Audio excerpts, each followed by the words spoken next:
On nous répète depuis toujours que l'intelligence est un avantage, qu'elle permet de prendre de meilleures décisions, d'éviter les erreurs et de construire une meilleure vie. Et pourtant, tu as sûrement déjà rencontré quelqu'un qui semblait avoir toutes les qualités pour réussir, quelqu'un de brillant, capable de comprendre des choses que les autres mettaient des années à saisir, une personne qui donnait d'excellents conseils, qui voyait les problèmes avant tout le monde et qui semblait destinée à accomplir de grandes choses. Puis, les années passent et cette personne est toujours au même endroit. Le plus étrange, c'est qu'elle ne manque ni de potentiel, ni d'idées. Alors, qu'est-ce qui l'empêche d'avancer? La réponse est dérangeante. Parce qu'un cerveau capable de résoudre des problèmes, il est aussi capable d'en créer de nouveaux. Des problèmes invisibles, des pièges si logiques qu'on finit par les prendre pour des preuves d'intelligence. Et si, depuis tout ce temps, ton plus grand obstacle n'était pas ton manque de capacité, mais la manière dont tu les utilises? Le premier piège, tu confonds comprendre et changer. Il existe une illusion dont les personnes intelligentes sont particulièrement victimes. Elles pensent qu'avoir compris un problème signifie qu'elles ont déjà commencé à le résoudre. Tu regardes une vidéo qui décrit exactement ce que tu ressens. Tu lis un livre qui met enfin des mots sur tes difficultés. Tu termines un podcast avec cette impression étrange que quelque chose vient de changer en toi. Tu te sens plus lucide, plus conscient, presque plus avancé. En réalité, ce qui a changé, c'est seulement ta compréhension. Ton quotidien, lui, est resté exactement le même. Ton cerveau adore cette sensation. Comprendre lui procure une récompense immédiate. Il relie les idées, trouve des explications, reconnaît des schémas. Pendant quelques instants, il te donne l'impression d'avoir progressé alors que tu n'as encore modifié aucun comportement. C'est précisément ce qui rend ce piège si dangereux. Tu peux passer des années à collectionner des connaissances, des méthodes et des conseils tout en gardant les mêmes habitudes. À force, tu finis même par devenir la personne vers qui les autres se tournent pour demander des conseils, alors que ta propre vie ne reflète toujours pas ce que tu sais.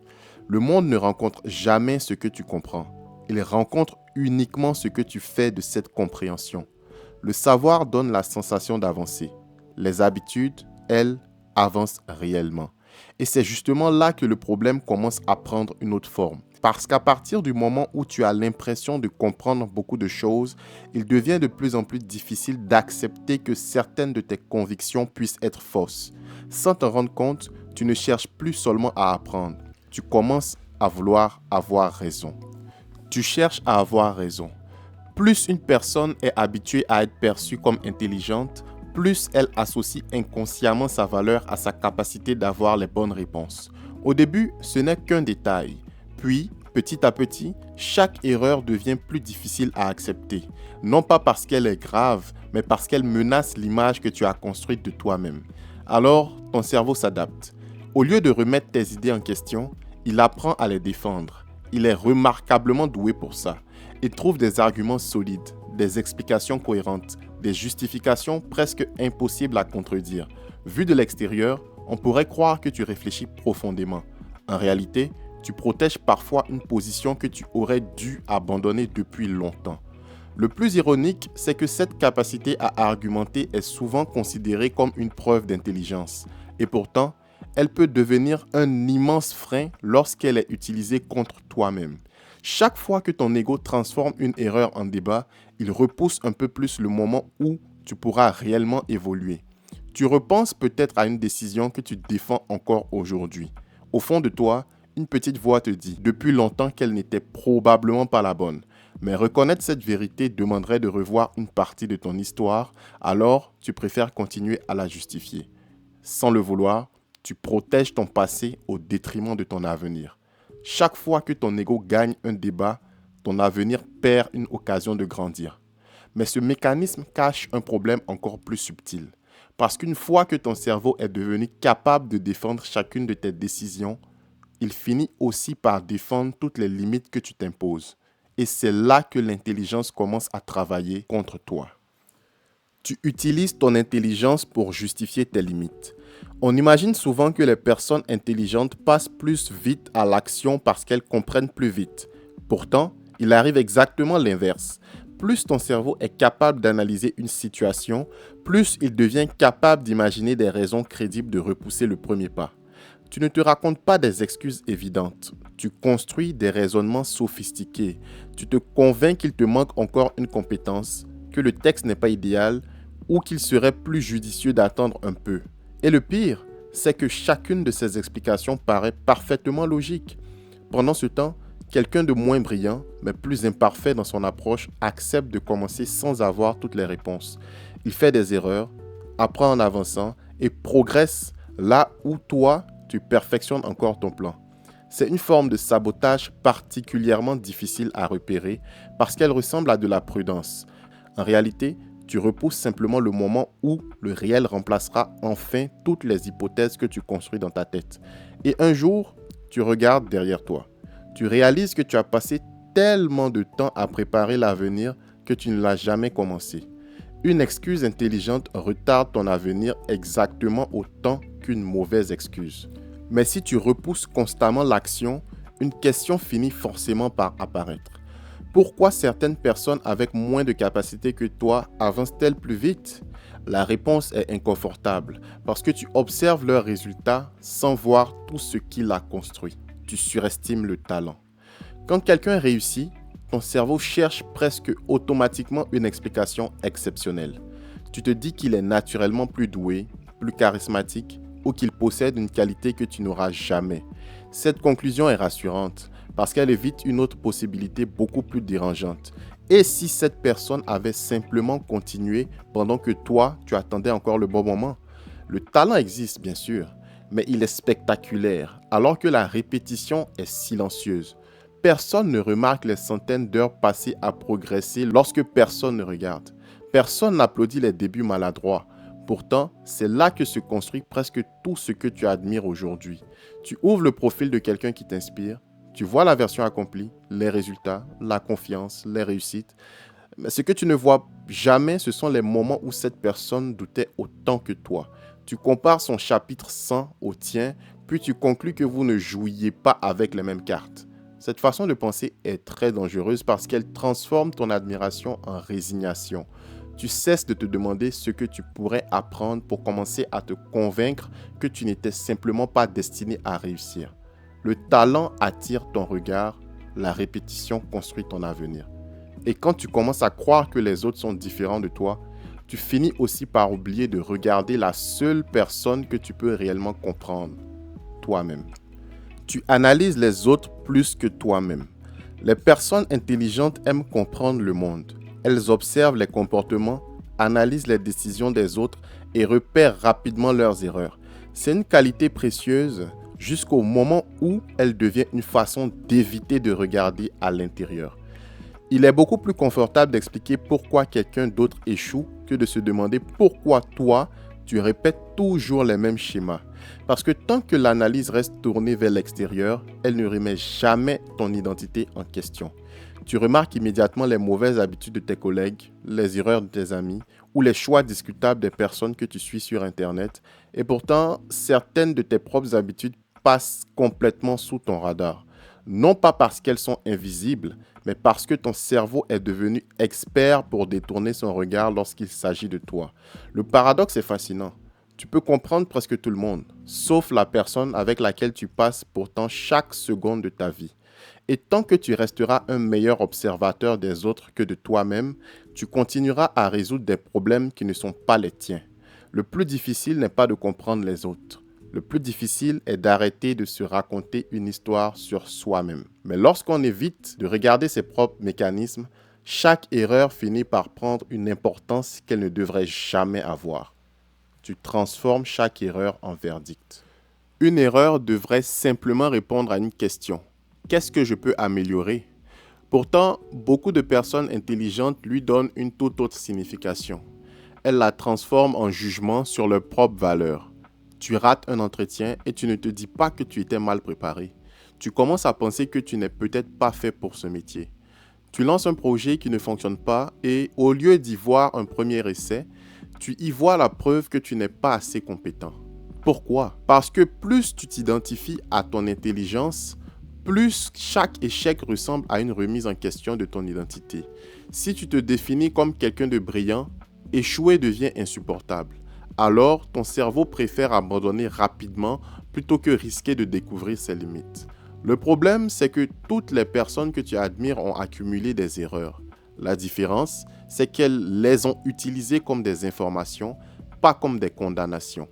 Une erreur ne décide jamais de qui tu es. Elle te montre seulement ce qui doit encore évoluer. Le jour où un échec devient ton identité, tu cesses d'apprendre de lui. Tu tombes amoureux de ton potentiel. Il existe une version de toi qui vit uniquement dans ton imagination. Elle est disciplinée, confiante, productive, courageuse. Tu la vois souvent lorsque tu fais des projets, lorsque tu imagines ton avenir ou lorsque tu te promets qu'à partir de lundi, tout sera différent. Cette version de toi est inspirante. Le problème, c'est qu'elle peut aussi devenir une cachette. Penser à son potentiel est extrêmement agréable. Il n'a encore connu aucun échec. Il n'a commis aucune erreur. Il est parfait. Précisément parce qu'il n'existe pas encore. Pendant ce temps, la personne réelle, celle qui pourrait commencer aujourd'hui avec ses défauts, ses hésitations et ses imperfections, reste en attente. Tu repousses constamment le moment où ton potentiel devra rencontrer la réalité. C'est l'un des sabotages les plus cruels. Tu finis par être fier de ce que tu pourrais devenir, alors que le monde, lui, ne rencontrera jamais cette version imaginaire. Il rencontrera uniquement la personne que tu décides d'être aujourd'hui. Ton potentiel impressionne ton imagination. Tes actions, elles, changent ta vie. Et c'est précisément là que tous ces mécanismes se rejoignent. Parce qu'à force de protéger ton ego, d'admirer ton potentiel et de repousser l'action, tu finis par oublier une chose essentielle. Le monde ne voit jamais tout ce qui se passe dans ta tête, mais il voit uniquement ce que tu lui montres. Tu crois que les autres pensent comme toi. Quand tu réfléchis beaucoup, tu finis par croire que tout le monde réfléchit autant que toi. Tu imagines que les autres remarquent chacun de tes défauts, qu'ils analysent tes erreurs, qu'ils se souviennent de ce que tu as dit il y a des semaines ou qu'ils jugent chacune de tes décisions. Mais en réalité, la plupart des gens sont occupés à faire exactement la même chose que toi. Penser à eux-mêmes. Ce décalage est immense. Tu hésites à lancer un projet parce que tu imagines les critiques. Tu repousses une opportunité parce que tu as peur du regard des autres. Tu gardes certaines idées pour toi parce que tu es convaincu qu'elles seront mal reçues. Mais ce scénario existe presque uniquement dans ton esprit. Les personnes intelligentes construisent souvent des simulations très détaillées de ce qui pourrait arriver. Elles prévoient les objections, les réactions, les jugements. Elles jouent la scène des dizaines de fois avant même qu'elle n'existe. Puis, elles renoncent. Non pas à cause de la réalité, mais à cause d'une réalité qu'elles ont imaginée. Tu passes parfois plus de temps à craindre le regard des autres que à te regarder. Et lorsque tu réalises que beaucoup de tes peurs n'existaient que dans ton imagination, une dernière illusion reste encore à briser. Peut-être la plus dangereuse de toutes. Tu crois que savoir suffit. Si tu regardes cette vidéo jusqu'ici, il y a de fortes chances que tu sois quelqu'un qui aime comprendre. Et c'est une qualité. Mais elle devient un problème le jour où tu commences à collectionner des prises de conscience comme d'autres collectionnent des livres. Tu comprends pourquoi tu procrastines. Tu comprends pourquoi tu te compares aux autres. Tu comprends pourquoi tu manques de discipline. Tu comprends même pourquoi tu regardes ce genre de vidéos. Puis tu passes à la suivante. Ton cerveau adore cette sensation. Chaque nouvelle explication lui donne l'impression de devenir une meilleure version de lui-même. Pourtant, la vie ne récompense jamais celui qui comprend le plus. Elle récompense celui qui accepte de rester imparfait suffisamment longtemps pour finir par changer. Le savoir est une carte, mais aucune carte ne t'emmènera à destination si tu refuses de faire le premier pas. Toutes les idées que tu viens d'entendre resteront simplement de belles phrases jusqu'au jour où elles deviendront des décisions. La connaissance change ton regard, l'action change ton existence. Et c'est peut-être ça le vrai problème. Depuis le début, tu pensais que ton intelligence était là pour te protéger, alors qu'elle essayait parfois simplement de te protéger du changement.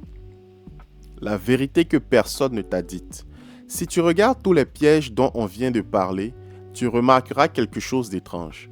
Aucun ne vient d'un manque d'intelligence. Au contraire, ils existent justement parce que ton cerveau est capable de comprendre vite, d'analyser profondément et d'imaginer des dizaines de scénarios différents. Ton intelligence n'est donc pas ton ennemi, mais elle peut devenir ton meilleur avocat. Elle défendra tes excuses, elle défendra ton ego, elle défendra tes peurs, elle défendra ton potentiel. Et si tu la laisses faire, elle trouvera toujours une excellente raison de rester exactement là où tu en es aujourd'hui. Le véritable changement commence le jour où ton intelligence cesse de chercher des explications et commence enfin à accepter l'inconfort de l'action. Le monde ne rencontre jamais ton potentiel, il rencontre ce que tu décides d'en faire. Peut-être que le plus grand paradoxe de cette vidéo, c'est que tu n'as probablement rien appris de complètement nouveau. Au fond, tu connaissais déjà plusieurs de ces mécanismes, mais les connaître et les voir agir dans ta propre vie sont deux choses complètement différentes. Alors, la prochaine fois que tu te surprendras à attendre encore un peu, à défendre une mauvaise décision ou à imaginer la personne que tu pourrais devenir, pose-toi une seule question. Est-ce que mon intelligence est en train de résoudre le problème ou simplement de le justifier?